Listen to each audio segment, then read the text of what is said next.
एक शिकायत दर्ज कराई है, अपने से रिलेटेड आपका कुछ मामला है, आपसे वो जानना चाहेंगे। जी, आप ये देख सकते हैं कि मैंने आज सुबह जब मुझे ये वीडियो देखा, उसके बाद से मैं बहुत दुखी और बहुत परेशान थी। मैं बहुत ज्यादा लाचार फील कर रही थी और मैंने तमाम लोगों से बोला कि आखिर एक महिला जो अपने आप को रेप पीड़ित कहती है, उन्नाव रेप पीड़ित कहती है, और वो कहती है कि उसे न्याय चाहिए, और वो ऐसा कह रही है मेरे खिलाफ रेप के लिए उकसाने वाला बयान दिया है उन्नाव रेप केस पीड़िता ने, जो कि बहुत ही दुखदाई है। यही मैंने ट्वीट भी किया है। मेरे अधिकार कहाँ है?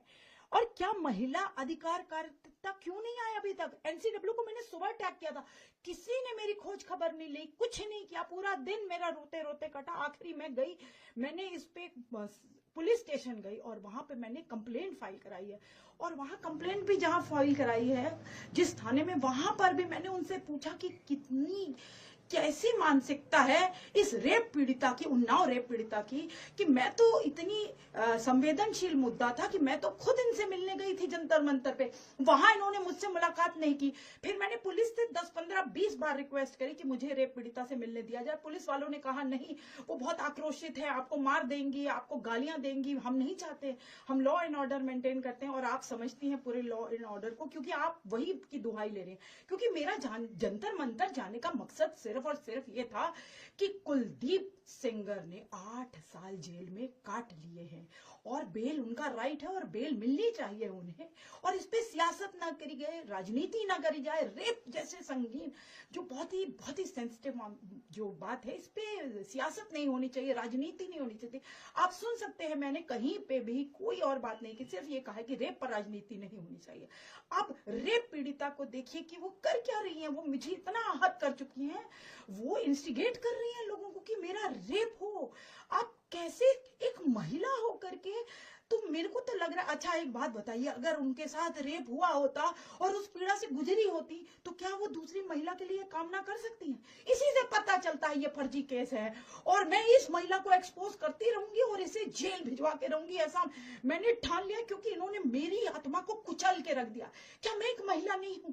मुझे, इनको तो सब कुछ मिला है, गाड़ी घोड़ा, सीआरपीएफ के जवान जिनके साथ ये चलती है, सुरक्षा मिली हुई है, प्रोटेक्शन मिली हुई है। मुझे क्या मिला? मैं तो आम जनता की सेवा करती हूँ, मैं तो सामाजिक कार्यकर्ता हूँ, मैं तो हर इंसान की मदद करती हूँ। तो मैं तो सड़कों पे जाती हूँ, मैं तो अकेली हर जगह ट्रैवल करती हूँ, मेरे साथ तो कोई भी नहीं है। मैं तो एक बहुत ही मामूली घर की लड़की हूँ, तो मेरे साथ कौन खड़ा है? जब भी हम वुमेन राइट्स की बात करते हैं, तो मेरी वुमेन राइट्स कहाँ है, मेरे राइट्स कहाँ है, और मेरी फ्रीडम ऑफ स्पीच कहाँ है? मैंने जंतर मंतर पे उन्हें ऐसा क्या कह दिया? मैंने तो बहुत प्यार से उनसे मिलना चाहा था, ना तो वो मिली, और ऊपर से वो मेरे ऊपर ऐसे ऐसी चीजें बोल रही हैं जिससे कि लोग जो उनके सपोर्टर हैं, जो राजनीतिक पार्टियां से उनको बड़ी बड़ी फंडिंग आ रही है, जो उनके बड़े बड़े नेता बैठे हुए हैं, जो उनको इस टाइम फंड कर रहे हैं, और जो योगिता भयाना जैसे जो एनजीओज हैं, जिनका बिल्कुल, मैं तो कह रही हूँ, उनकी स्क्रूटनी होनी चाहिए, उनके बारे में जांच होनी चाहिए कि वो क्या काम कर रही हैं, कि उन्होंने इस रेप पीड़िता से ये कहा है या उन्होंने अपने आप कहा है, जिससे कि उन्होंने मुझ पर ये इतने घिनौने जो ये बात कही है कि मेरा रेप हो, बरखा का रेप हो। अरे कैसे! मैं हिल चुकी हूँ। आप लोगों से विनती करती हूँ कि मुझे बचाया जाए, कल को मुझे मार डाला जाएगा। मेरा तो कोई भी नहीं है इस संसार में, मुझे मदद करी जाए। मैं भी तो एक महिला हूँ।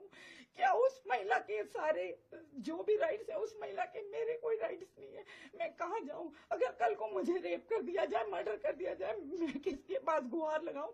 उनको तो कोर्ट ने प्रोटेक्शन दे दिया था, तो भी वो है तबाह मचा रखी है कि मेरे बच्चा अकेले जा रहा है, मेरा ये अकेला, मेरा भाई अकेले जा रहा है, ये हो रहा है, वो हो रहा है। उनको पूरी प्रोटेक्शन मिली, पूरी फैमिली को प्रोटेक्शन मिली। यहाँ हमें तो कोई प्रोटेक्शन भी नहीं मिली है। हमने तो आज सिर्फ एक कंप्लेंट लिखाई है, पहली सीढ़ी। मेरा तो कोई मीडिया वाले पे भी, मेरे को लगता है कि उनको भी ये बताना चाहिए इस देश को कि जब वो महिलाओं के साथ खड़े, तो क्या मैं महिला नहीं हूँ? मैं भी तो महिला हूँ, मेरी भी तो आवाज सुननी चाहिए। कौन सुनेगा मेरी आवाज? मैं प्रधानमंत्री तक अपनी आवाज पहुंचाना चाहती हूँ, मैं मुख्यमंत्री योगी जी तक, क्योंकि ये केस जो है यूपी से और मैं खुद प्रयागराज से हूँ। मैं ये आवाज पहुंचाना चाहती हूँ कि मेरी भी तो मदद करी जाए। मैं कहाँ जाऊं? अगर मुझे मार डाला गया या मेरा रेप हुआ तो मैं कहाँ जाऊंगी? क्या करूंगी? कैसे रहूंगी? कितना जिंदा भी नहीं छोड़ेंगे। ये बहुत बड़े लोग हैं, हम तो बहुत छोटे लोग हो गया, मुझे बचा लो, मुझे बचा लो। बहुत हुआ अन्याय, बहुत। मैं तो साधारण लोगों के लिए, आम लोगों के लिए काम करती हूँ। आप पूरा मेरा ट्विटर छान लीजिए, आप सब देख लीजिए, मैं हमेशा साधारण लोगों के लिए ही, सिर्फ आम लोगों के लिए, जो बेचारे जो परेशान होते हैं उनकी आवाज उठाती हूँ, उनकी आवाज बनती हूँ। मेरा कोई पॉलिटिकल बैकग्राउंड नहीं है, लेकिन ये क्या तरीका है कि अगर आम लोगों के लिए आप खड़े हो, गरीब आदमियों के लिए मैं तो खड़ी होती हूँ, जो गरीब मर रहे हैं उनके लिए खड़ी होती हूँ, उनकी आवाज बनती हूँ। जो मर रहे हैं, जो आत्महत्याएं कर रहे हैं, मैं तो उनकी आवाज बनती हूँ, उनकी आवाज बुलंद करती हूँ हर पटल पे। और यहाँ पे भी मैंने कोर्ट की आवाज को बुलंद किया, जो कोर्ट ने कहा है, जो दिल्ली हाई कोर्ट का जजमेंट, जो ऑब्जर्वेशन था, मेरी सारी बातचीत सिर्फ दिल्ली हाई कोर्ट पे थी कि उन्होंने जो एविडेंस देखे उसके आधार पे जो भी कहा है हम उससे पूर्णतः सहमत है, और मैं आज भी सहमत हूं। लेकिन ये जो महिला है उन्नाव रेप पीड़िता, ये किस ओर ले जा रही है? ये किसी सियासत चल रही है कि कभी ये कहती है कि दिल्ली हाई कोर्ट के जज साहब बिक गए हैं। ये मेरे साथ ही नेशनल टीवी पे बैठ के कह रही थी, तब भी मैंने इन्हें टोका था। अब कभी कहती है 15 लाख ले लिया जज साहब ने, कभी कितने पैसे बताती है, करोड़ों की बातें करती है। ये तो करोड़ों की बातें करती है, हम तो 100-200 की भी बातें नहीं करते, हम तो आम लोग हैं। और हमारी इतनी हिम्मत नहीं कि हम जज साहब को कुछ कह दें। हमें लॉ एंड ऑर्डर पे, हमें कानून से डर लगता है, हमें जज साहब का पता है, हमें उनसे भी डर लगता है। हम तो डरते हैं इन चीजों से, लेकिन यहाँ पर इन्होंने हद पार कर दी है, हद पार कर दी है। न जज साहब को छोड़ा है, न एक महिला होकर के आप महिला को इतनी गंदी बात कह रही हैं, इतनी ओछी बात कह रही।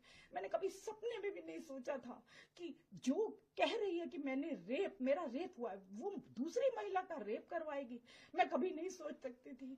भगवान कुछ भी करिए, आप मोदी जी तक ये बात पहुंचाइए और मुझे बचाइए। सभी मोदी जी का नाम सिर्फ इसलिए ले रही हूँ कि वो प्रधानमंत्री हैं, योगी जी का नाम इसलिए ले रही हूँ कि वो चीफ मिनिस्टर है। जहां से मैं रहती हूँ, मैं प्रयागराज से हूँ, मुझे बहुत डर लग रहा है। योगी जी मुझे बचा लीजिए, ये लड़की बहुत पावरफुल है, मैं तो आम नागरिक हूँ इस देश की, मुझे बचा लीजिए, मुझे बचा लीजिए।